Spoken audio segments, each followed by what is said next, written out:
కానీ సువీర గారు 151 సీట్లు వచ్చిన తర్వాత మీరు గతంలో చెప్పినట్టు సింగిల్ డిజిట్టో లేకపోతే జనసేనకి ప్రతిపక్ష హోదా కూడా రాదు, జనసేన కంటే తక్కువ వస్తాయని ఎగ్జాక్ట్లీ జనసేనకి ఇచ్చిన 21 సీట్ల కంటే తక్కువ వస్తాయి అనేది మీరు చెప్తూ వచ్చిన ప్రతిసారి మాట. ఓ 5 సంవత్సరాల పరిపాలనకి ఇంత వ్యతిరేకత వస్తుందా ప్రజల్లో? దుర్మార్గం, దురదృష్టం. నేను ఫస్ట్ అలా కాదు, మనం మాట్లాడుకుంటే 151 అంటే 130 సీట్లు కోల్పోయేంత దుర్మార్గమా? 130 సీట్లు కోల్పోయేంత వ్యతిరేకత ప్రజల్లో వచ్చింది. అంతకంటే ఎక్కువ అండి. అంతకంటే పరాకాష్ట ఏమీ లేక అయ్యే వస్తున్నాయి. కానీ అసలు నిజంగా పరాకాష్ట కనుక ఇంకా ఇది జరుగుంటే అసలు రాష్ట్రం నుంచి వాళ్ళని తరిం కొడతారు. అంటే ప్రజల్లో చైతన్యం చచ్చిపోయింది. ఇవాళ ఇంటర్నెట్కినూ సెల్ ఫోన్లు, స్మార్ట్ ఫోన్లు కతుక్కుపోయి యువతలోనూ అందరిలోనూ కూడా రోడ్డు మీదకి వచ్చి ఒక ఉద్యమాలు చేసే చైతన్యం చనిపోయింది. మంచి పాయింట్ తీసుకొచ్చారు. కాబట్టి నిజంగా కనుక మేము చిన్నప్పుడు కనుక లేకపోతే తెలంగాణ ఉద్యమం జరిగిన టైంలో ఉన్నటువంటి ఉత్సాహం 20 ఏళ్ళ నాడు ప్రజల్లో ఇక్కడ ఉన్నటువంటి ఉత్సాహం కనుక ఉండుంటే ఈ పార్టీకి కాలక్రమేణా జవసత్వాలు ఉడికిపోయినాయి అనుకుంటున్నాను నేను. నిజమైన చైతన్యం కనుక లేదా పోలీసుల భయంతో కూడా కొంతమంది బయటికి రాకుండా ఉండిపోవచ్చు, గంజాయి మొత్తంలో కొంతమంది యువత రాకుండా ఉండిపోవచ్చు, లేకపోతే 5 ఏళ్లలో తాగిన కల్తీ సారా మూలాన జనాల నరాల సన్నగిల్లిపోయి మంచం మీద పడిపోయి బయటికి రాలేక కాళ్ళు చేతులు ఆడక యువత కూడా మనుషులు మగాళ్ళు అందరూ అట్లా ఇదైపోయి ఉండొచ్చు. కానీ ఆ చైతన్యం కనుక నిజంగా తిరుగుబాటు బయటకు వస్తే వీళ్ళందరినీ రాష్ట్రం ఏడిపించి కొట్టేవాళ్ళు కదా. అంత ఎవర్షన్ అండి. నేను ఊహించలా. నేను 2019లో వైఎస్ఆర్సీపీ అధికారంలోకి వచ్చినప్పుడు కుర్రాడు కష్టపడి తిరిగి వచ్చాడు. మనమే చేసాం, దీంట్లోనే చేసాం. కష్టపడి పాదయాత్ర చేశాడు, ప్రజలతో మమేకం అయ్యాడు నిరంతరం. తను జాగ్రత్తగా చేసుకుంటే తండ్రి పేరు కూడా దాటి వెళ్తాడు. ఇంకొక విషయం కూడా అన్నారు మీరు, అసలు చంద్రబాబును మర్చిపోతారు జనాలు కూడా అన్నాం. ఎందుకంటే తను ఆ రకంగా చేసుకొచ్చాడు. కానీ ఇంత నమ్మక ద్రోహం, నైవంచన, మరో రూపం, అపరిచితుడు లాంటి రూపం ఉంటుందని తర్వాత కదా అధికారంలోకి వచ్చినాక తెలిసింది. అంటే మనకు తెలిసినా కూడా ఫ్యాక్షనిస్ట్ మారాడని అనుకున్నాం. ఒక కరుడు కట్టిన ఫ్యాక్షనిస్టు, నేను 30 ఏళ్ళుగా చూసిన కరుడు కట్టిన ఫ్యాక్షనిస్ట్ ఎట్లా ఉంటాడు, ఆ ఫ్యాక్షనిస్టుని దాటి అతను ప్రజానాయకుడిగా ఏమాత్రం వెళ్ళలేదు. అంటే మీరు అన్నట్టు 130 సీట్లు 5 ఏళ్లలో కోల్పోతే చరిత్రలో నిలిచిపోతుందేమో కదా. 100% ఆ పార్టీ కూడా ఉండదండి. 5-6 నెలలండి ఆ పార్టీ బతుకు కూడాను. నేను అప్పుడే చెప్పాను, 2 పార్టీలు మనుగడ కోల్పోతాయనో అదే జరుగుతుంది. కాలజ్ఞానం కాదు, కళ్ళ ముందు చూసింది, మా అంచనా వేసింది. ఏ రోజన్నా ఒక ముఖ్యమంత్రి అనే మనిషి పరజాలు కట్టుకురావటం ఏంటండి? ఆడాళ్ళు పరజాలు కట్టుకుని పరపురుషులు చూడకుండా వెళ్ళినట్టు, మా అంతఃపురంలో మహిళలు కనుక అంతఃపురంలో మహారాణులు వెళ్ళినప్పుడు పక్క పరజాలు కట్టుకెళ్ళినట్టు పరజాలు కట్టుకుని వెళ్ళే ముఖ్యమంత్రి చరిత్రలో, భారతదేశ చరిత్రలో ఫస్ట్ టైము. సెక్రటరియట్కి రాని ముఖ్యమంత్రి భారతదేశంలో 2వ వాడు. ప్రజలతో కలవటం, ప్రజలు ఏంటనేది తెలియకుండా ఎవడో రాసి ఇచ్చిన స్క్రిప్ట్ చదవటం, తనకంటూ ఒక సొంత డైలాగ్ లేదు, ప్రజా సమస్యల పట్ల అవగాహన లేదు, ఒక మినిస్ట్రీ మీద ఎంతవరకు రివ్యూ లేదు. ఎక్కడన్నా మీరు ఒక క్యాబినెట్ మీటింగ్ రివ్యూ జరిగింది ముఖ్యమంత్రి సమక్షంలో 5 ఏళ్లలో చూసారా? రికార్డ్ అవ్వటం చూసారా? ఎక్కడన్నా ఒక అగ్రికల్చర్ డిపార్ట్మెంట్తో రివ్యూ పెట్టాడా అధికారులతో? ఎక్కడన్నా ఒక ఇరిగేషన్ డిపార్ట్మెంట్తో రివ్యూ పెట్టాడా? ఎక్కడన్నా మైన్స్ డిపార్ట్మెంట్తో రివ్యూ పెట్టాడా? ఏ డిపార్ట్మెంట్తో రివ్యూ పెట్టాడో ఒక ముఖ్యమంత్రి చెప్పండి. ఎక్కడన్నా కనిపించిందా? మీరు రికార్డ్ అయిందా? ఒక జర్నలిస్ట్గా, ఒక సీనియర్ జర్నలిస్ట్గా మీరు చెప్పండి. సెక్రటరియట్కి వెళ్తాం, ఎక్కడన్నా ఉందా అసలు? మీరు చాలా క్యాలిక్యులేటెడ్గా యథాలాపంగా అనేసారు. కానీ చాలా క్షేత్రస్థాయిలో పరిశీలించి సెక్రటేరియట్కి రాని భారతదేశంలో 2వ ముఖ్యమంత్రి అన్నారు. అంటే మొదటి ముఖ్యమంత్రి ఉన్నారుగా, కేసీఆర్ ఉన్నాడు కదా, కళ్ళ ముందు కనిపించాడు కదా. ఎగ్జాక్ట్లీ 2వ ముఖ్యమంత్రి భారతదేశంలో సెక్రటేరియట్కి వెళ్లకుండా ఇంట్లో కూర్చుని గడప దాటకుండా ఇంత అనర్గళంగా ఆవేశంగా మాట్లాడుతూ కూడా మీరు ఆ విషయాన్ని మర్చిపోలేదు. ఎందుకు మర్చిపోయి? ఇది రికార్డెడ్ కదండి. ఒక తెలుగువాడిగా పుట్టినందుకు మనకు సిగ్గుచేటుగా అయిన విషయాలు కదా ఇవన్నీ మనం ఏ రకంగా గర్వకారణంగా మాట్లాడగలగాలి? పోనీ ఆయనే ఆదర్శమే ఈయనకు కూడా. అంతే మరి, 2 ఒకే రకమైన సమాంతర ధ్రువాలు 2 కూడా.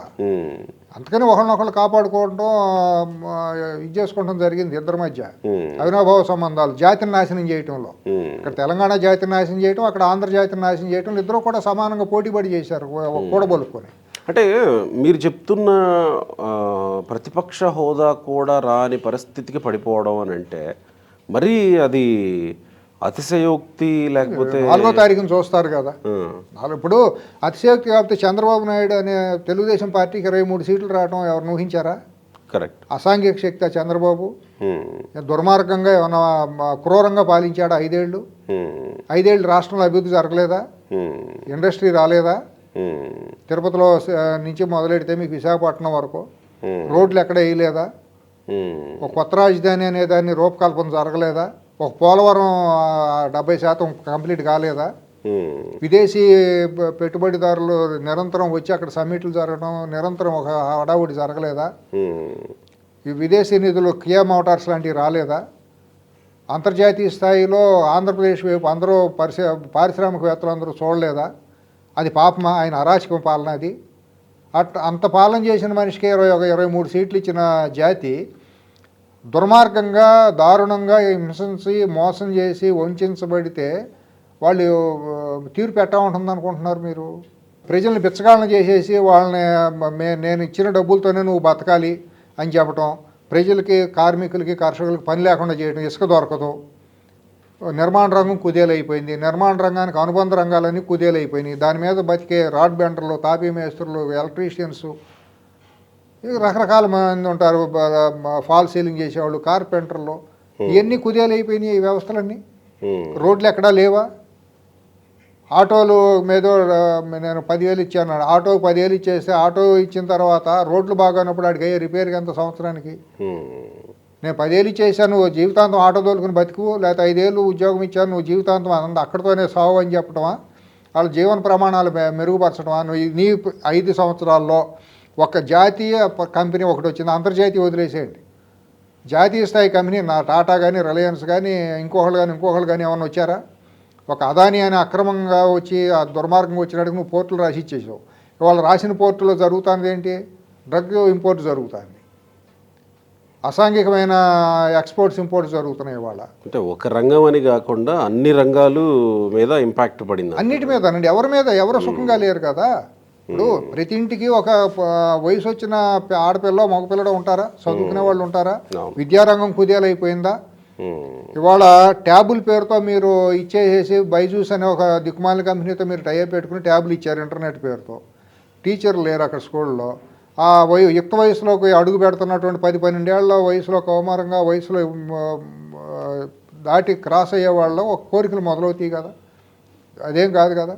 ఇవాళ ఇంటర్నెట్ ద్వారా ట్యాబుల్లో పిల్లలు చూసిన నీళ్ళ చిత్రాలేంటి, బ్లూ ఫిల్ములు, పోర్న్ చూడలేదు, పోర్న్ ఫిలిమ్స్కి ఎడిక్ట్ కాలేదా ఆంధ్రప్రదేశ్లో పాఠశాల పిల్లలు? చెప్పమనండి, ఎవరినో మాట్లాడతారు, డిబేట్కి రమ్మనండి, మాట్లాడే సోకాళ్ళు అనలిస్టులుగా ఉండే కిరాయి తీసుకుని మాట్లాడే వాళ్ళని రమ్మని నేను మాట్లాడతాను, బహిరంగ వేదిక మీదకి రమ్మనండి, సోమాజి కూడా ప్రెస్ క్లబ్లో మాట్లాడుకుందాం, ఈ మాట్లాడే గొప్ప గొప్ప పేర్లు ఎత్తడానికి కూడా నాకు అసహ్యం. ఎవరైతే సమర్థిస్తున్నారో ఆంధ్రప్రదేశ్ ప్రభుత్వాన్ని సమర్థిస్తా మాట్లాడే మేధావులు ఎవరైతే ఉండారో, నెల నెల కిరాయికి తీసుకుని మాట్లాడేవాళ్ళు, ప్రజాహితం ఉంటే రమ్మనండి, పబ్లిక్ డిబేట్కి రమ్మనండి, లేకపోతే విజయవాడ పీడబ్ల్యూడీ గ్రౌండ్ దగ్గరికి రమ్మనండి, మాట్లాడదాం. ఏ వ్యవస్థలు కుదేలైనయో, ఏ వ్యవస్థలు బాగున్నాయో చెప్పమనండి వాళ్ళని. కుదేలు కాకుండా రాష్ట్రంలో ఏదన్నా ఒక రంగం బాగుందా? రవాణా రంగం ఏంటి? విజయవాడలో ఉండే రవాణా రంగం ఏమైపోయిందంటే లారీలన్నీ మూతపడిపోయినాయి. కొన్ని లక్షల మంది లారీ డ్రైవర్లు, క్లీనర్లకు బతికే వాళ్ళు అందరూ జీవితాలు బజారును పడిపోయినాయి. అక్కడ ట్రాన్స్పోర్ట్ విధానంలో తీసుకున్న చర్యల మూలాన రవాణా రంగం కుదేలైపోయింది. Right sir. మరి ఎంపీల పరిస్థితి ఏంటి సార్? 25 మీకు 22 నేను అనుకుంటాం 2-3 అనుకున్నాను కదా, మీకు చెప్పాను కదా. అరకు, కర్నూలు రెండే కనపడుతున్నాయి. ఇవాళ మారిన పరిస్థితుల్లో ఈడిసినట్టు కనుక ఈ సునామీ కొట్లాట్లు అవి కూడా ఉంటాయో లేదో నాకు అనుమానమే. కడప ఇటు పరిస్థితుల్లోనూ షర్మిల గారు గెలుస్తారని అంటున్నారు. తర్వాత టైట్ అనుకున్న మన రాజంపేట కూడా కిరణ్ కుమార్ రెడ్డి గారికి అవకాశాలు ఉన్నాయని చెబుతున్నారు. అక్కడ నాకు చిత్తూరు బీజేపీకి ఇచ్చిన 6 ఎంపీలలో 6లో 5 కొట్టేస్తారండి.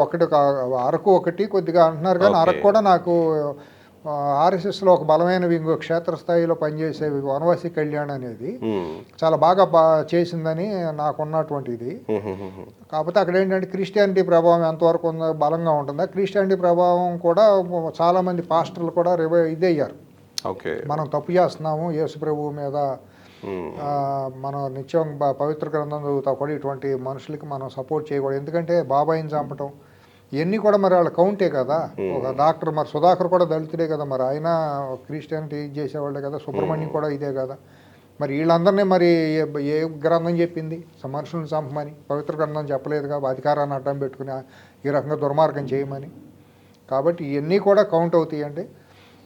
ఇంత ఉత్తేజం రావడానికి కారకులైన ప్రతి ఒక్కళ్ళు జర్నలిస్టులు అట్లాగే ధైర్యంగా ఈ గళమెత్తి మాట్లాడే 5 సంవత్సరాలుగా ప్రాణాలను కూడా తెగించి మాట్లాడిన జర్నలిస్టుల పేరుతోనో లేకపోతే సమాజ హితం కోరతం పేరుతో వచ్చిన పేర్లు కూడా మనం చెప్పచ్చు. పుస్తకాలు రాసిన రచయితలు ఉన్నారు. ఆ అసాంఘిక చర్యలని నియంత్రణతో పాలన మీద వ్యతిరేక వాస్తవాలను వెలుగుకి తీసుకొచ్చి రాసిన రచయితలు ఉన్నారు, 100 పేజీలు రాసిన వాళ్ళు ఉన్నారు.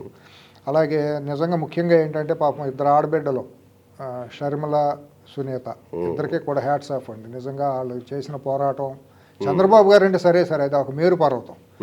చంద్రబాబు అనే వ్యక్తి లేకపోతే వాళ్ళ ఈ ప్రజాస్వామిక అది వివేకానంద రెడ్డి హత్య అంశంలో ఒక కడపకే పరిమితం అవుతుందా? రాష్ట్ర వ్యాప్తంగానండి. ఆడపిల్లలు ఇద్దరు మాట్లాడిన భాష మొత్తం ప్రతి గుండెని తట్టిందండి, ప్రతి ఆడబిడ్డని తట్టిందండి. ఎందుకంటే వాళ్ళు ఏం చేశారంటే వాస్తవాలు చూపించే ఛానల్స్ మొత్తాన్ని ఆపేసారు రాష్ట్ర వ్యాప్తంగా. ఫైబర్ నెట్ ద్వారా లేకపోతే కేబుల్ ద్వారా మొత్తం చేసేసి నిరంతరం వాళ్ళ యొక్క అవాస్తవాలని, అసత్యాలని ప్రసారం చేసే దిక్కుమాలిన ఛానల్స్నే అక్కడ ప్రసారం ఇచ్చేటట్టు చేసుకున్నారండి.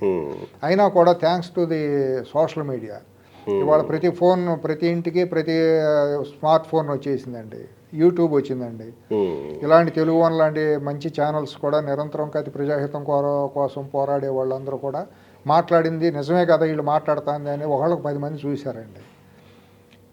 కాబట్టి ప్రజల్లో ఒకసారి వచ్చినప్పుడు ఈ దొంగ వార్తలు పెట్టే ఈ ఛానల్స్ని చూసి జనాలు ఎవరు ప్రభావితం కారండి. కానీ ఇంత జరిగి మీరు చెప్పింది దాదాపుగా మీరు అన్నట్టు నగ్నంగా కనబడుతున్న వాస్తవం అనేది మీరు మాట్లాడిన విషయం. కానీ ఇంత జరుగుతున్నా వైజాగ్లో 9వ తేదీ ప్రమాణ స్వీకారానికి ఏర్పాట్లు చేస్తున్నారని వైవి సుబ్బారెడ్డి, బొత్స సత్యనారాయణ వీళ్ళంతా మాట్లాడడానికి ఎన్నిసార్లు వైజాగ్లో ఎన్ని వాయిదాలు అయినాయి? ఓహో, అంతకుముందు వాయిదాలు అయినాయిగా. కొత్త క్యాపిటల్ అక్కడేనని చెప్పి కాపురం పెడుతున్నా ఎన్ని మామూలే, ఎన్ని అవ్వలేదు. ఎన్ని ఆత్మవంచంతో కూడుకున్న మాటలండి. వాళ్ళకి తెలుసు, వాళ్ళ త్రికరణ శుద్ధిగా వాళ్ళ అంతరాత్మకు తెలుసు పోతున్నామని. కాబట్టి అన్ని సర్దుకునే ప్రయత్నాలు చేస్తున్నారు. ఒక 10 తరాలు కాదు, ఒక 100 తరాలు తిన్నా తరగనంత దోషేసుకున్నారు. విశాఖపట్నంలో చేసిన దోపిడీ అంత దోపిడీ కాదు. విశాఖపట్నం రాజధాని పెడతా అంటే మాకు వద్దు మహాప్రభు అన్నది ప్రపంచ చరిత్రలో ఎక్కడ ఉందా? మీ ఊరిని రాజధానిగా చేస్తాను అని అంటే వద్దు అని రోడ్డు ఎక్కిన వాళ్ళు ఎక్కడన్నా ఉన్నారా? డెఫినెట్గా ఈ విషయంలో నేను కూడా ప్రత్యక్ష సాక్షిని. నేను వెళ్ళాను విశాఖ గ్రౌండ్ రిపోర్ట్. మరి ఏంటండి గ్రౌండ్ రిపోర్ట్ చేస్తే మాకెందుకండి రాజధాని, ప్రశాంతంగా బతుకుతున్నామండి. ఎక్కడన్నా ఉన్నారండి అటువంటి మహనీయులు? గొప్పాళ్ళకి విశాఖపట్నం ప్రజలు ఎట్టా అనుకోవాలండి? ఎంత దూరదృష్టి ఉందనుకోవాలి? వాళ్ళ జీవనాలను నాశనం చేసేసారు కదా. మానస ట్రస్ట్ నుంచి మొదలెడితే, అధికారం దగ్గర నుంచి వచ్చిన సంతకం పెట్టడం దగ్గర నుంచి వచ్చింది మొదలెడితే, అతను విజయసాయి రెడ్డి మాట్లాడిన భాష ఎంత దుర్మార్గమైన అసభ్యమైన భాష అంటే, అతను చార్టెడ్ అకౌంటెంట్ అంటే ఎవరన్నా సభ్య సమాజం సహించుతుందా? అతను చేసిన ట్వీట్లు ఏంటండి? ఆ రసాయనాల ఫ్యాక్టరీ ఇదైతే దాంట్లో జరిగిన ఘోరం ఏంటండి? ఇన్ని ప్రాణాల మీద వాళ్ళు శవాల మీద పేలాలు ఏరుకున్నట్టు అండి. వాళ్ళకి నష్టపరిహారం జరిగింది ఇంతవరకు? దాని మీద ఇబ్బందులు పడిన వాళ్ళందరికీ ఏమన్నా జరిగిందా? అక్కడ ఎన్ని వేల ఎకరాలు దోసుకున్నారండి అధికారాన్ని అడ్డం పెట్టి? ఎన్ని మైన్స్ అండి, ఎన్ని వేల ఎకరాల మైన్స్ పెట్టుకున్నారండి? ఎంత అడవులు కొట్టేశారండి? ఇవన్నీ కూడా సమాజం గుర్తించదా? నిరంతరం పనిమాలిన కిరాయి ఛానల్స్లో వాళ్ళకు ఉండే భజన చేసే ఛానల్స్లో 3-4 ఛానల్స్లో అసత్యాలను ఎంతసేపు ఇంద్రుడు చంద్రుడు అని చెప్పి చేస్తే అయిపోతుందా? ఎప్పుడుకో నిజం కూటమి మీద కూడా చాలా ప్రచారాలు చేశారు కదా సార్ అధికార పార్టీ. చేశారు. అవన్నీ ప్రజల్లో ఏం ఆలోచించే ఏముండదండి. వాళ్ళకి అన్నీ తెలుసండి. వాళ్ళ నిజాలు ఏంటి, మనకు జరుగుతున్న నిజాలు ఏంటి అనేది ప్రతి ఒక్కళ్ళు తెలుసండి. ప్రతి ఇంటికి కూడా చదువుకున్న వాళ్ళు బయటికి వెళ్ళి ప్రపంచం చూసేవాళ్ళు ఉంటారండి. వాళ్ళ ఫోన్లో ఈ నిజాలు అన్నీ కూడా అరచేతిలోకి వచ్చేస్తున్నాయండి. అరచేతిలో నిజమే కదా అనుకుంటారు. టీవీలో చూడట్లేదు, వాళ్ళందరూ అరచేతిలో ఫోన్లోనే చూసుకుంటున్నారు ఏంటి అనేది. ఇవాళ టీవీ ఛానల్స్లో పెట్టేసి ఇళ్లలో టీవీలు చూస్తే ఏమన్నా అత్త కోడలు గొడవలు లేకపోతే ఇటువంటి టీవీ సీరియల్స్ చూస్తారు. కానీ వార్తా ఛానళ్ళ రేటింగ్ విపరీతంగా పడిపోయింది. ఎందుకంటే నిజాలు చూపించేవాళ్ళు లేరు. కాబట్టి ఇవాళ ఆంధ్రప్రదేశ్లో ప్రజాస్వామ్యం పునరుద్ధరణ కోసం నిలబడిన ప్రతి ఒక్కళ్ళు మీలాంటి జర్నలిస్టులు, నేను ఆ పేర్లు చదవాలన్నా కూడా చాలామంది పేర్లు నేను చెప్పొచ్చు. ఎందుకంటే ఆ ఛానల్స్లో పనిచేసినటువంటి సీనియర్ జర్నలిస్టులు ఉన్నారు. అవకాశాన్ని కూడా నేను వాడుకుంటా. కొంతమంది నాకు తెలిసిన వాళ్ళ పేర్లు కూడా అట్లాగే ఐఏఎస్లుగా ఉన్నటువంటి గొప్ప వాళ్ళు రిటైర్ అయిన వాళ్ళు కూడా వాళ్ళ సర్వీస్ని ఇచ్చేశారు, సమాజం కోసం వాడారండి. కొన్ని పేర్లు నేను మర్చిపోవచ్చు కానీ ఇప్పుడు మనం ఇప్పుడు ఏ వెంకటేశ్వర గారు మాట్లాడిన డైలాగులు, ఆయన చేసిన పోరాటం ఒక పెద్ద ఇన్స్పిరేషన్. నిమ్మగడ్డ రమేష్ గారు, డాక్టర్ పివి రమేష్ గారు, ఎల్వి సుబ్రహ్మణ్యం గారు, మరి అట్లాగే మన లక్ష్మీనారాయణ గారు, ఆయన కూడా ప్రభుత్వం వ్యతిరేకంగా మాట్లాడిన డైలాగులు. రాజకీయ పార్టీలు కాకుండా ఒక జర్నలిస్ట్ న్యూట్రలిస్ట్ కూడా మీలాంటి ఇప్పుడు ఒక గోపి లాంటి వ్యక్తి ఇంటర్వ్యూలు చేయడం, ఇప్పుడు అట్లాగే కందుల రమేష్ గారు ఆయన ఇది చేయటం, మరి ఆలపాటి సురేష్ గారు, సరే ఇప్పుడు వెంకటకృష్ణ గారు, అయితే సాంబశివరావు గారు, అట్లా మూర్తి, ఇటువంటి వాళ్ళని జర్నలిజాన్ని మీరు ఒక ఆయుధంగా పెట్టుకుని ప్రజాహితం కోసం కానీ వీళ్ళందరినీ ఒక దీని వైపు చూపించే ప్రయత్నం జరిగింది చేస్తారండి. అంతే అప్పుడు అది 2004 నుంచి రాజశేఖర రెడ్డి బతికున్నప్పటి నుంచి అతను వ్యూహాత్మకంగా రెండు పేపర్లు అని చెప్పి ఎవరైతే నిజాలు వాళ్ళకి వ్యతిరేకంగా మాట్లాడతారో వాళ్ళందరినీ డిఫెన్స్లో పడేసే మెకానిజం వాళ్ళు చేశారు. అది కొడుకు కూడా అదే పాటించాడు. అంతే తప్పించి అప్పుడు 5 ఏళ్ళు 2009లో కాంగ్రెస్ ఏ పరిస్థితుల్లో అధికారంలోకి వచ్చింది మీకు తెలియదా? 2004లో అప్రతిహతంగా వచ్చింది. 2009 వచ్చే నాటికి చరిత్రహీనం అయిపోలేదా? రాజశేఖర రెడ్డి పోయే నాటికి అస్తుబిస్తుగా ఇది అవ్వలేదా? ఇది అంతే జరిగింది. అలాగే ఇప్పుడు దీంట్లో మళ్ళీ దీంట్లో మన జర్నలిస్టులుగా వచ్చిన ఆడుస్మిల్ శ్రీనివాసరావు గారు, అప్సాన్ రాజేష్ గారు, ఇంకెంతోమంది, గఫూర్ గారు సిపిఎం పార్టీ నుంచి నిలబడిన సిపిఐలో వాళ్ళందరూ ప్రజాహితం కోసం పోరాడారు. మా తులసిరెడ్డి గారు, వీళ్ళందరూ కూడా తెలుగుదేశం ఎట్లాగో చేయాలి, కానీ వీళ్ళందరూ కూడా తులసిరెడ్డి గారు లాంటి వాళ్ళు చేసిన ఇది కూడా చాలా బాగుంది. అన్నిటికంటే కూడా ప్రధానంగా ఈ చంద్రబాబు గారు అది మేరు పర్వతం. ఆయన లేకపోతే వాళ్ళు అక్కడ ప్రజాస్వామ్యం లేదు, రాష్ట్రం లేదు. అది ఆయనకు ప్రత్యేకంగా చెప్పాల్సింది వేరు. కానీ ఆడపిల్లలు ఇద్దరూ చేసిన పోరాటానికి మాత్రం తెలుగు జాతి మొత్తం ఎప్పుడూ కూడా గుర్తుపెట్టుకోవాలండి. సునీత గారిని, షర్మిల గారిని.